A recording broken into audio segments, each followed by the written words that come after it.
Hi again guys, I'm back with another unboxing. Something pretty special this time around. This has come from Australia, this package. Made by a YouTube user by the name of Nerd Bubblegum. I will leave a link to his channel in the description.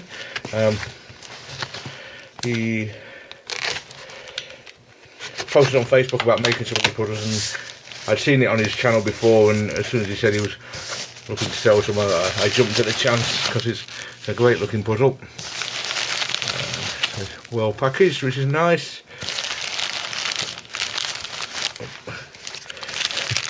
I'm trying to get it out without spilling all these peanuts everywhere. Strange, these are more like Cheetos. Shapeways bubble wrap, I think. And oh, cool, it comes with a cube bag. Comes with two, in fact. Wait, no, three. So the puzzle's in this one, and there's some spare stickers or something. Yeah, I've got some spare stickers. I wasn't sure there was just here. Oh, 4 cube bags. Okay. Well, you can never have enough cube bags, can you? I've got quite a collection of them now myself. So yeah, the puzzle's in this one. So this is a custom-made puzzle, obviously, and oh, it is already stickered. That's good. So it is just spare stickers there. And here it is. Wow, that's excellent. That really is nice looking. So this is a 5x5x2 puzzle. Custom made, obviously, and I know it looks a little strange, but I will explain more about that as I turn it. Yeah, so let's see. That turns very nicely that way. The reason it's got this gap in the middle is if he's extended the pieces any further, they would actually catch with each other, unfortunately. So it would be nice to have that gap filled, but obviously if it stops the puzzle function, then yeah, that's no good. But wow, that turns really nicely actually. That's, yeah, I'm very impressed with that. A little care is needed, as with any of these kind of custom cuboids, because you've shaved so much off the puzzle that the mechanism that was there isn't all there anymore, so you've always have to share a little bit of care with these. I'm going to be lubing this one. I can feel it feels sort of dry, but that's not an issue, you know. Lubing puzzles is absolutely fine. So yeah, it's a 5x5x2 cuboid, something you can't ever buy other than having it custom made like this, and as far as I'm aware, he's the only person that makes these or has ever made these, and yeah, I think it looks really cool. I see a lot of the interior mechanism there. Now, it seems a little counterintuitive, but apparently it won't shapeshift, because it's yeah, there you go. I see, it's actually the overhangs that he's added that stop it. I did wonder about that, because he did say it can't shapeshift, but I thought since it's made from a 5x5, I was quite curious how that is prevented, sort of thing. But I mean, as a 5x5x2, it shouldn't shapeshift, because you could, oh yeah, I've got a piece catching there. It's just, yeah, a little bit of care, because these pieces have been shaved down. They're so thin that if they're slightly misaligned, they will catch with each other. So you do need a little bit of care with these. They shave it down so far to try and make it as flat as possible, basically. So, because if it was the height of a regular Shengxiao 5x5, it'd be up here somewhere. I'll tell you what. Actually, let me just grab my Shengxiao 5x5.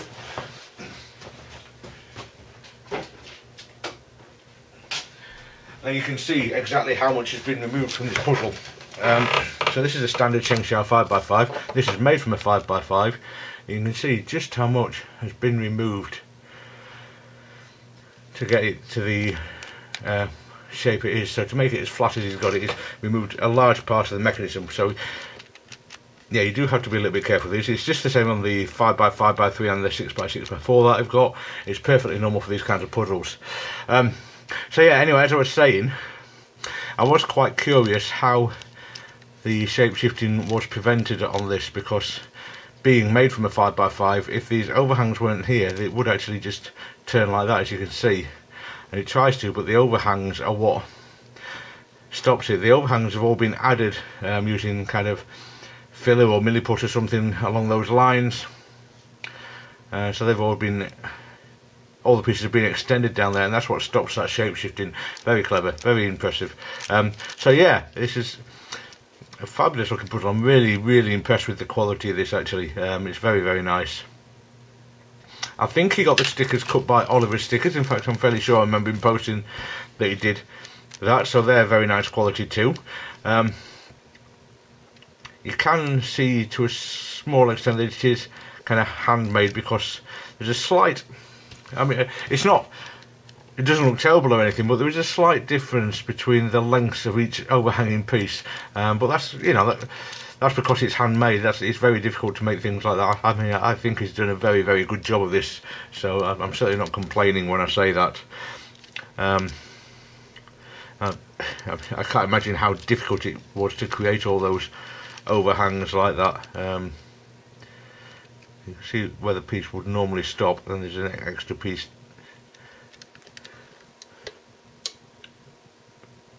added onto it to make those overhangs, which is what stop it. So yeah, but yeah, I can't imagine this is going to be too difficult to solve. It's basically going to be kind of a 5-layer domino, so to speak. So I'm going to get this scrambled and have a go at giving it a solve and see what it's like. It's turning really nicely. I'm turning it very carefully at the moment until I kind of get used to exactly what it can take, because these pieces are so thin. You've got this these little triangles, they tend to catch a little bit, it seems, so far.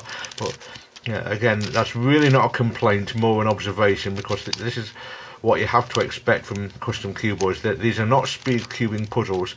You can see this great big square that you've got in the centre just passes underneath those tiny little triangles there, and yeah, the slightest misalignment and it's going to start trying to push those out.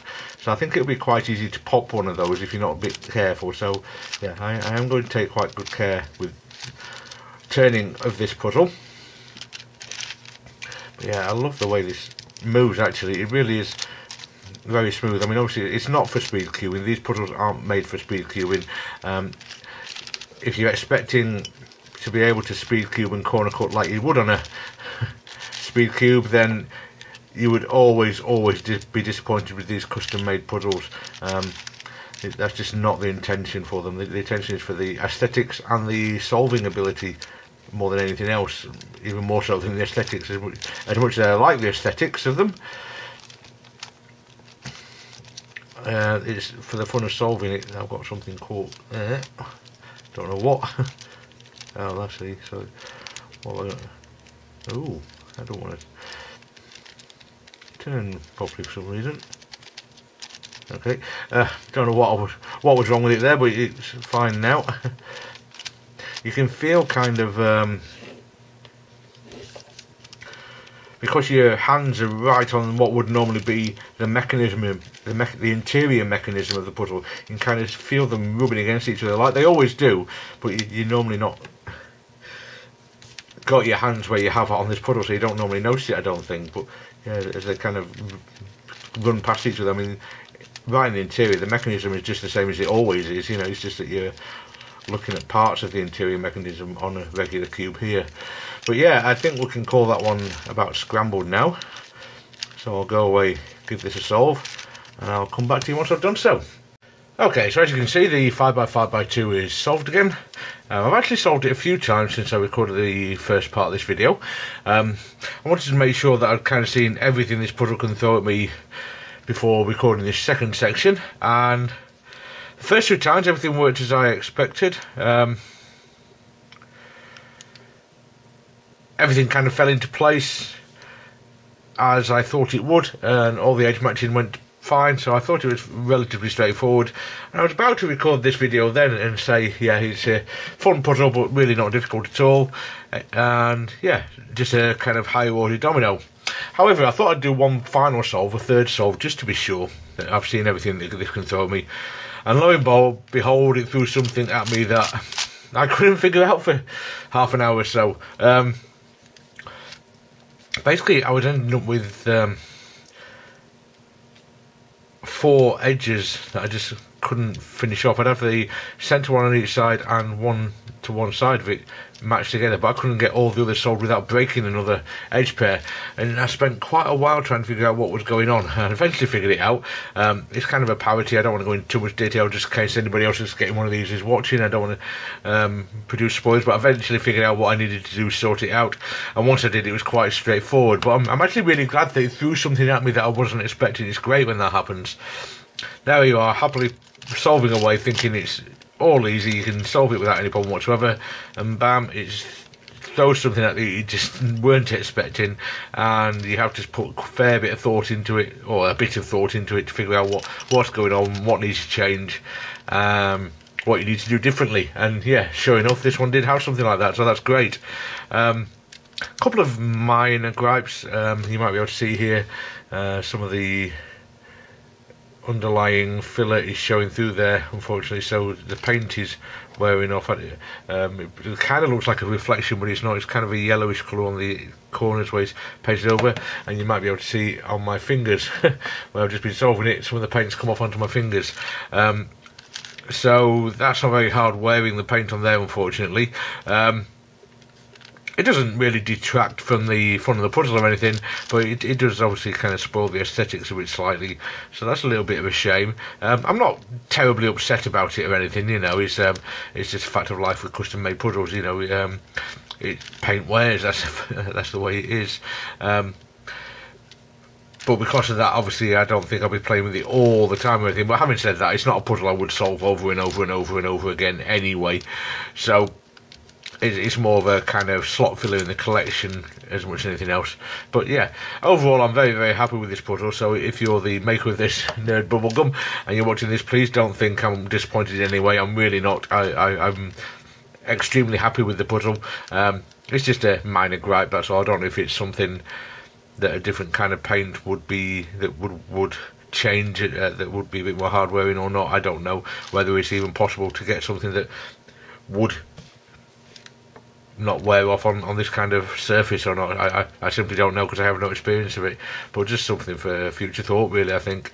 But yeah, other than that, I don't think I've got a lot else to say about this. It's a great puzzle. If you get a chance to get one, I'd thoroughly recommend it, because it really is made very well, turns very well, and is, yeah, a lot of fun to solve. So yeah, thank you very much for watching, guys, and I will see you next time.